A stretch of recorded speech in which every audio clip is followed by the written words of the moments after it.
So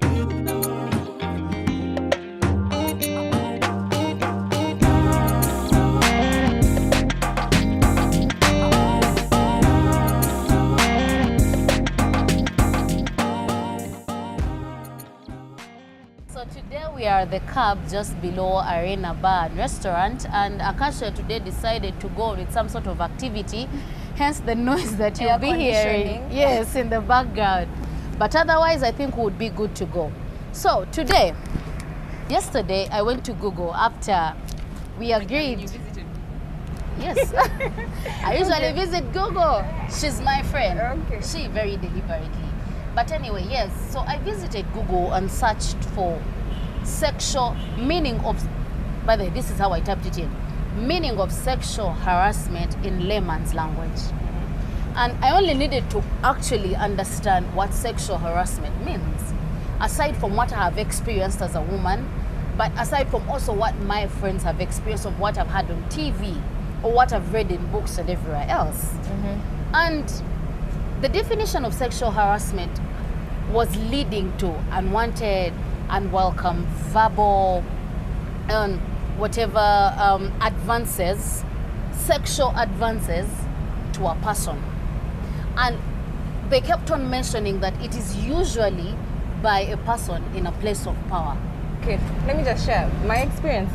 Actually, before this, I didn't know that catcalling, the one of baby uncle or size young, and that one has been that one is I do not get the size young, but anyway, the size young baby Rachi Sigenda Nawe, things like that. And I didn't get, I just thought, these are Ugandan border men, these are Ugandan. And I didn't get that was what? Sexual harassment. And actually, for me, what I relate with as sexual harassment is not in the workplace. Okay. Yeah. All the things I have experienced are not in the workplace, fortunately or unfortunately. So then it just, for me, then it begs the question, so what about me, who is experiencing these things out of the workplace? I also want to, I mean, because the news has been awash with stories of Makerere University scandals, sexual harassment of students by professors and lecturers, and the most recent one, what's the girl's name? The one of the picture that social media turned into something else. Yes, turned into something else, saying, oh, how could she have taken that picture? And then, it got me thinking. One, there's always questions. Why didn't she leave? Why is she just speaking out now? Why did she get the time to take the picture? There's all those things. So for me, I find that there are double standards. When a woman collects evidence, so she stopped to first get evidence. When there is no evidence, how do we know it's true? There's always an issue, and the issue isn't with the offender or the accused. It's offender. Usually with the woman. It's with the victim. The burden of proof is the woman. So how did she how did she stop to take a picture while they were assaulting her? If there was no picture, how do we know it's true? It's true. Maybe they were friends, and then somebody even said they even have a picture at the graduation away from campus. So maybe they had all this, as if uncles who rape 2-month-old babies are strangers. No. So anyway, for me, then I it brings me to the question: why don't victims speak out? Why the silence? Why do people keep quiet? In your opinion, like. Wow, I think first of all, sexual harassment is, I think it's the worst. I think if there is some harassment. Yeah, I think this is just and I think it's really bad is because the issue of evidence is a very very tight paper because obviously I don't know any girl in Uganda who has not been harassed, and it's very sad because I was just trying to find out when a person gets raped, how do they find out for certain that this person has gotten raped? Right. I've actually heard that sometimes it's better not to shower. Now imagine after such an ordeal, and you're telling me not to rush. Now and then you understand how our police works, and also we can't separate the fact that we are very calm society. If you tell me We're the V not word, calm. I'm going to be like, Beth, first B is on the language. Or if you tell me the P word, I'll be like, we can P say word? Are we we can talking say about a penis, really? Penis, yeah, say and whatever I it is. represent people who are shy about such things, and we're not going to come out openly and say such things. Now, imagine if I have gone through that experience and then I have to go to, as in already I am heavily embarrassed that I have been touched, because even me just touching I might not tell anyone, because I'm like, what am I going to say? That they touched my word, or mommy, they touched me here and here and here. Maybe that's the farthest I could go. Or I'll just be too embarrassed to even speak about it and be like, you know what, I'm not going to say it. But now imagine going to the police, and the police is like, we've got to check you, or we have to take you to the doctor to check you. It's like I am re-experiencing the very same thing. So I really understand when people cannot report first about rape, or say in a Any family kind of that my sexual dad or my harassment. uncle touched me, because it's like, what did I do? But then there's also the idea, the fact that, you know, with the Me Too campaign and women getting bolder, social media, let's speak out, society is constantly asking, you know, victims. There's and then there's that advert by the Monitor, the ones who are going to give a bottle of wine to the person with the best story. I don't know, the grossest, I don't know, story of sexual assault. That was just ridiculous. I think, so when we ask like victims to keep speaking out and things like that, I personally feel that that's also like there's this pressure. Tell your story so that you can help. You help someone else tell their story. Yeah, tell their story. You see, that's not for a victim. It's to extremely heal. selfish. It's not for you to heal. Yeah, it's really so selfish. Could that also like hold people I believe back? it's also one of the reasons why a lot of people don't speak out. That you'll find that I'll agree with Nvannungi. Speaking out is not for when she says you, that most of, so that to especially speak. civil society activism towards more women speaking out, I honestly want to believe, and just correct me if I'm wrong, I honestly believe we have ignored the victim. Yeah. We are pushing to this victim coming out and speaking to encourage other women to come out and speak against a certain vice. But are you taking into consideration how this person feels about it? So you encourage me. I'm going to sound selfish. Yeah. But then it's like how they say in war there will have to be collateral damage. It's very, very selfish what I'm going to say. But then for me, with this current, like the Me Too, and then this girl who took that selfie, at first I was really disgusted. But then when at first I have to be honest. But as I kept like finding out, I was like, this girl was sharp. She was extremely sharp, because how do you prove harassment? There's rape can be proved quite. You can go through and prove rape. If you report on push time, it, yes, and you go to and the the police doctor, is vigilant about you what can prove your rape. steps to But take. things like I was touched, things like this person, and you don't like say keep messages, or you did not like videotape it. So I thought, that chick was really sharp to take the selfie.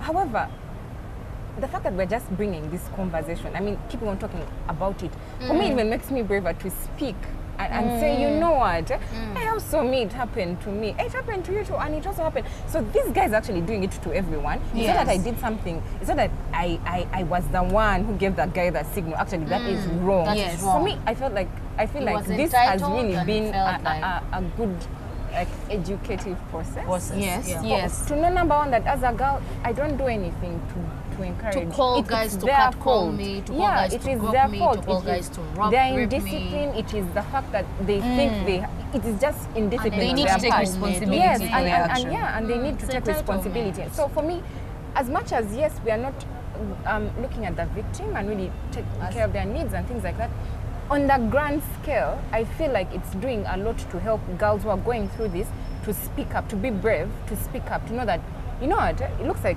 many guys have this problem. Many men have a problem. And it is their fault. It's not the woman's fault. It is not the woman's fault. So, as much as we're not taking into account the victims, which we really should. We really should. But then before that, we already have a big issue, the fact that girls were not reporting. Yes. When you bring in issues of collateral damage. You see, so the victim is collateral damage in this story. In such dear ways, like it's extreme. And that's why I had a problem with the usage of the word minor. What is minor to Yvonne? So it has to come from the victim. So if I come out and tell the police the fact that man X groped me while I walked in the supermarket, affected me so and so. You need to believe me. That's why I really scream all the time. Believe women. Do you know why police never goes ahead to even investigate some cases? They never believe women. We have to be. How were you dressed as some of the questions that I'm women going to differ with you about believe women, because I also know that these are people's reputations that are on the line, and we just cannot believe. Reputations. No, first wait, let me. Yeah, I know. Okay, fine. I feel like for you to just say people's careers. First wait, we just cannot say believe women, because there could be a chance that there are some women who are doing what? That's true. And because of that thin line, because they might be lying or they might be telling the truth. Me, I would go with the angle to tackle this entire problem. My solution is we've got to prevent these things. Okay, since we've encouraged people, are we going to really go ahead and protect men and start to... No, and I am not saying protect men. Okay. By all means, we are not protecting a men. Okay. Today, I am not on that. No, if someone touches me... Can we high five for today, Yvonne? If someone touches, if someone touches my thigh, I feel like at that point we need to raise the alarm. Let's not wait until someone corners me in a parking lot at 10 p.m. or 11 p.m. and I am helpless because I can't fight him off.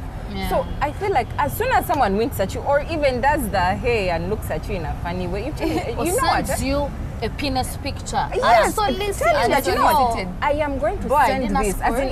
No, then let's even look for justice Yvonne, at that point. Nobody can disagree with you that people need to speak up.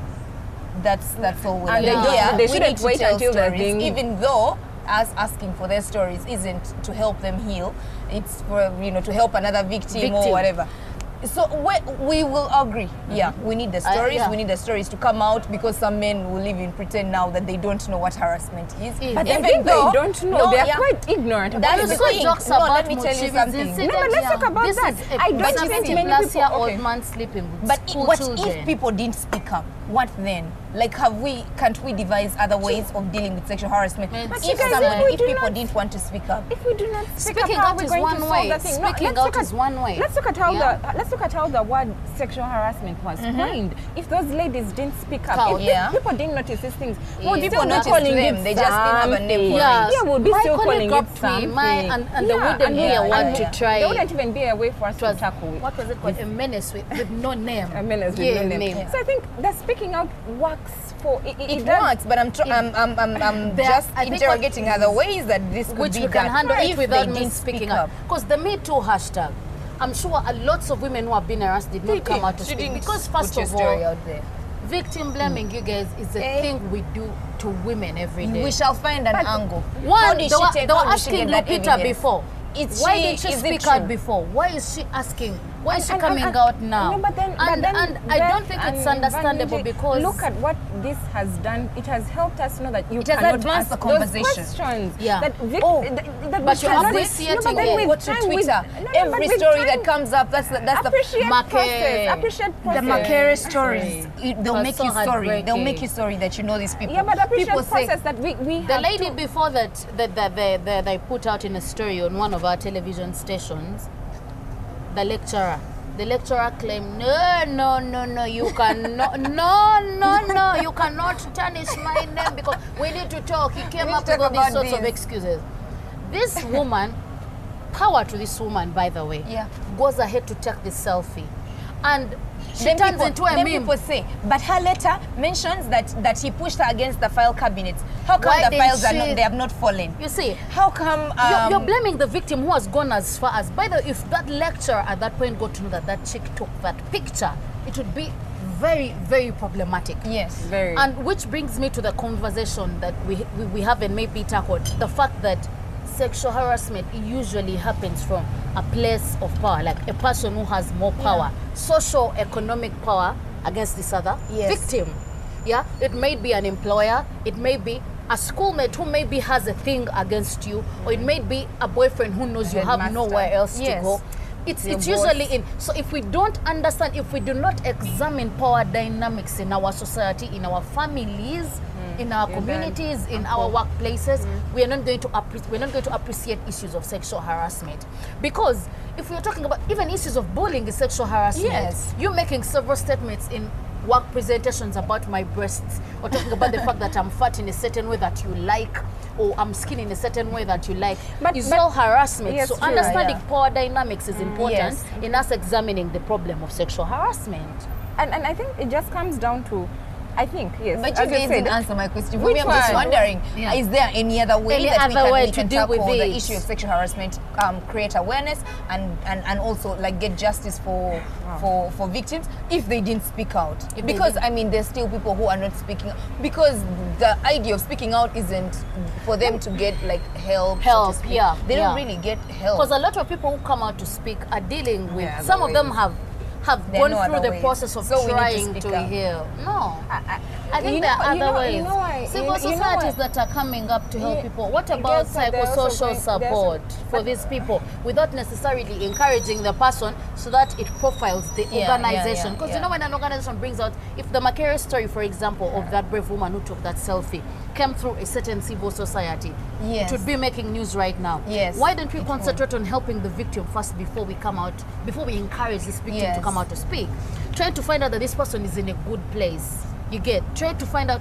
I feel like just like when you're dealing with children's issues, we need to find out that it always has to be with the welfare of the child. It always has to let's put it under consideration of the victim. Let the victim be in position to say, I'm now ready to go and yeah, speak. to go and and talk for as about long as this. I'm not ready, it doesn't matter how juicy my story Oh, okay. is, how incriminating it is, I will not come out.